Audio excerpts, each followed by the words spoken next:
तुम्बा नाम का गांव था। उस गांव में एक बुढ़िया अपने पोते के साथ रहती थी। उनका घर एक सुनसान जगह पर था। उनके घर के आसपास किसी गांव वाले ने अपना घर नहीं बनाया था, क्योंकि सबको पता था कि उस घर में रहने वाली बुढ़िया श्रापित है। उसे एक शैतान का श्राप लगा था। उसका चेहरा बहुत डरावना हो गया था। उसका पोता उसे जंजीरों से बांध कर रखता था। उसके चेहरे में दो बड़ी बड़ी कीलें लगी हुई थी। कभी कभी उसके अंदर का हैवान जाग उठता था तो वह अपने पोते को भी खाने की कोशिश करती थी। कहाँ मर गया तू? जल्दी मुझे आटे की गुड़िया दे, नहीं तो मैं तुझे ही खा जाऊंगी। दादी थोड़ा सब्र रखो, खाना ला रहा हूँ, बस अभी आया। फिर हीरा उसके लिए आटे की गुड़िया बनाकर लाता है और उसकी तरफ फेंक देता है। फिर वह गुड़िया जानवरों की तरह उस आटे की गुड़िया को खाने लगती है। बहुत भूख लगी है। फिर वह आटे की गुड़िया को खाकर उसे थोड़ी तृप्ति मिलती है और वह कुछ शांत होती है। दादी तुम्हारी ऐसी हालत कैसे हो गई? बेटा, मैं आज तुझे एक सच बताने जा रही हूँ। इसके बारे में किसी गांव वाले को नहीं बताना, नहीं तो अनर्थ हो जाएगा। बहुत साल पहले मुझे जंगल में एक खजाने के बारे में पता चला था। उसे पाने के लिए मैं कुएं में उतरी। वहाँ एक शैतान था जो जन्म जन्म का भूखा था। उसकी कमर में एक सोने की पोटली बंधी हुई थी। मैंने उसकी तरफ आटे की गुड़िया फेंकी तो वह उसे खाने में मगन हो गया। तभी मैंने उसकी सोने की पोटली को खंजर से काट दिया। उसमें से सोने के एक सिक्के गिरे। मैंने उन्हें झट से उठाया और कुएं से जल्दी से बाहर आ गई। मैं अगली रात फिर से कुएं के अंदर गई। मैंने फिर से उसकी तरफ आटे की गुड़िया फेंकी और उसकी पोटली को खंजर से काट दिया और सोना इकट्ठा करने लगी। लेकिन उस दिन मेरा लालच मुझ पर हावी हो गया। मैं ज्यादा सोने के सिक्के इकट्ठे करने में लग गई। तब तक वह शैतान आटे की गुड़िया खा चुका था। अब मेरे पास उसकी भूख मिटाने के लिए कुछ नहीं था। मैं जल्दी से रस्सी के सहारे बाहर निकलने लगी। तभी उसने मेरी टांग पर काट लिया और मैं भी श्रापित हो गई। उस दिन के बाद से मेरी ऐसी हालत हो गई है। अगर मुझे समय पर आटे की गुड़िया नहीं मिली तो मुझे डर है मेरे अंदर का शैतान किसी दिन तुझे अपना शिकार बना लेगा। बेटा, मुझे अब ऐसी जिंदगी और नहीं जीनी। मुझे मुक्ति दे दे। मैं अब थक चुकी हूँ। मैं किसी दिन तेरी जान ले लूंगी। मुझ पर एक कृपा कर, मुझे अब मुक्ति दिलवा दे बेटा। लेकिन दादी, मैं इस श्राप से आपको मुक्ति कैसे दिलवाऊं? बेटा, मेरे शरीर को आग के हवाले कर दे, इससे मुझे मुक्ति मिल जाएगी। लेकिन तू कभी खजाने के लालच में उस कुएं की तरफ मत जाना। फिर हीरा से अपनी दादी की हालत देखी नहीं जाती और वह अपने झोपड़े में आग लगा देता है और उसकी दादी को मुक्ति दिलवा देता है। अब मुझे कुएं में जाकर उस शैतान से खजाना लाना ही होगा। फिर एक दिन हीरा आटे की गुड़िया बनाता है और उस कुएं में उतर जाता है। हे दानव, कहाँ है तू? देख, मैं तेरे लिए आटे की गुड़िया लाया हूँ। आ, जल्दी आ जा। तभी आटे की गुड़िया की महक सूंघकर वह शैतान वहाँ आ जाता है। उसे देखकर हीरा की सिट्टी पिट्टी गुल हो जाती है। अरे, मर गए रे। दादी की बात तो सच निकली।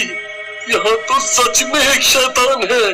फिर वह शैतान उसकी ओर बढ़ने लगता है।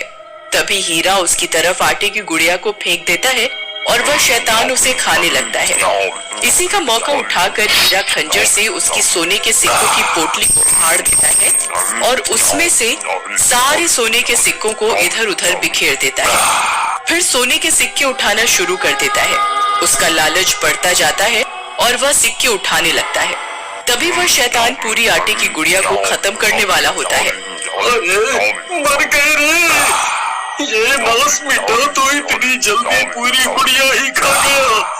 ये गुड़िया खत्म होते ही मुझ पर हमला करेगा। मुझे अभी यहाँ से निकलना होगा। हाँ। फिर हीरा जल्दी से रस्सी पकड़कर ऊपर कुएं से बाहर निकलने लगता है। तभी वह शैतान पूरी गुड़िया खा लेता है और उसका ध्यान हीरा की तरफ जाता है। तब वो भी रस्सी पकड़कर कुएं से बाहर निकलने की कोशिश करता है। लेकिन जैसे ही उसका हाथ कुएं से बाहर निकलता है वह जलने लगता है और जलने से बचने के लिए वह फिर से कुएं के अंदर चला जाता है और अपने सोने के सिक्कों को वापस बटोरने लगता है। अरे वाह, आज तो मजा आ गया। मेरे हाथ 5 सोने के सिक्के लग गए। एक काम करता हूँ, कल बहुत सारे आटे की गुड़िया लेकर आऊंगा, फिर वो शैतान उन्हें खाने में मगन हो जाएगा और मैं सारे सिक्कों को इकट्ठा कर लूंगा। फिर इतना सोचकर हीरा आटे की गुड़िया बनाना शुरू कर देता है और 5 आटे की गुड़िया तैयार कर लेता है। मेरी तरकीब जरूर काम करेगी। फिर वह रात होने का इंतजार करता है। कुछ ही देर में रात हो जाती है और वह सारे आटे की गुड़िया एक पोटली में डालता है और कुएं में उतर जाता है। शैतान, कहाँ है तू? देख, तेरे लिए बहुत सारा खाना लाया हूँ। तभी सामने से 5 शैतान आ जाते हैं। हीरा उन 5 को देखकर दंग रह जाता है। अरे मर गए रे, दादी ने तो एक ही शैतान के बारे में बताया था।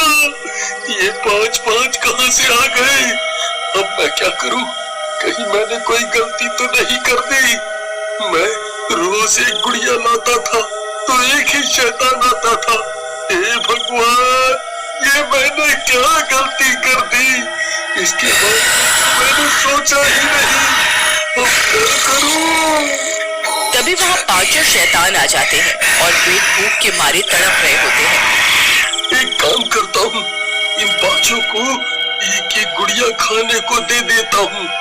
इससे मुझे यहाँ से भागने का वक्त मिल जाएगा। हाँ। फिर हीरा एक आटे की गुड़िया एक शैतान की ओर फेंकता है तो 5 शैतान उस गुड़िया के ऊपर टूट पड़ते हैं। कोई उसकी टांग खा जाता है तो कोई उसका सिर, और पलक झपकते वो 5 मिलकर उस गुड़िया को खा जाते हैं। अरे मर गए रे, इन 5 ने मिलकर एक झटके में गुड़िया हजम कर ली। अब क्या करूं? यहाँ से कैसे निकलूं? कैसे निकलूं? फिर वो बची हुई 4 गुड़िया को एक साथ उनकी तरफ फेंक देता है। 5 में से 4 शैतानों को एक गुड़िया मिल जाती है। वह 4 उन्हें खाने में मगन हो जाते हैं, लेकिन एक शैतान अभी भी भूखा होता है और हीरा की तरफ देख रहा होता है। अरे मर गया रे, इस नास मिटे के हिस्से में तो कुछ आया ही नहीं। अरे भागो रे, भागो रे। फिर जैसे ही हीरा रस्सी पकड़कर ऊपर से निकलने की कोशिश करता है, वो 5वां शैतान उसकी टांग पकड़ लेता है और उसकी टांग पर काट खाता है।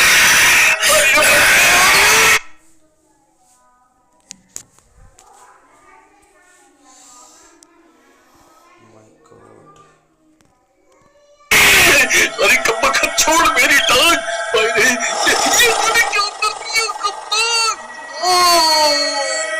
फिर हीरा किसी तरह कुएं से बाहर निकलता है। अरे बहुत दर्द हो रहा है रे। हाय, अब मैं क्या करूं? कहीं वो दादी वाला श्राप मुझे भी तो नहीं लग जाएगा? कोई है? कोई मेरी मदद करो, कोई मेरी मदद करो। फिर देखते ही देखते हीरा भी शैतान में बदल जाता है। उसे भी श्राप लग जाता है।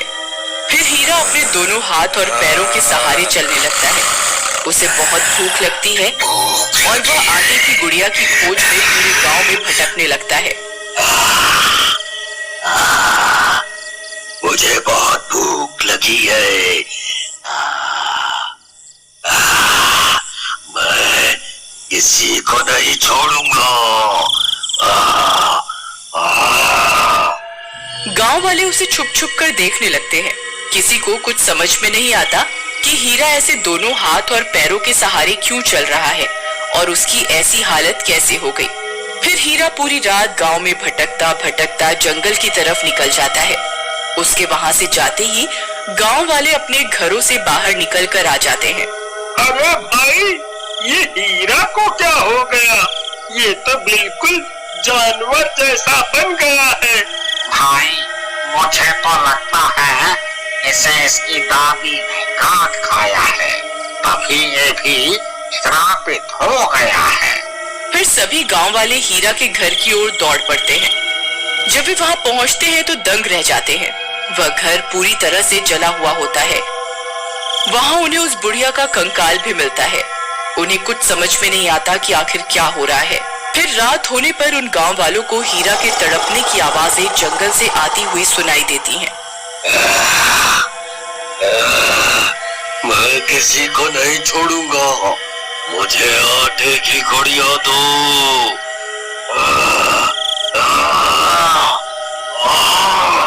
मुझसे और बर्दाश्त नहीं होता।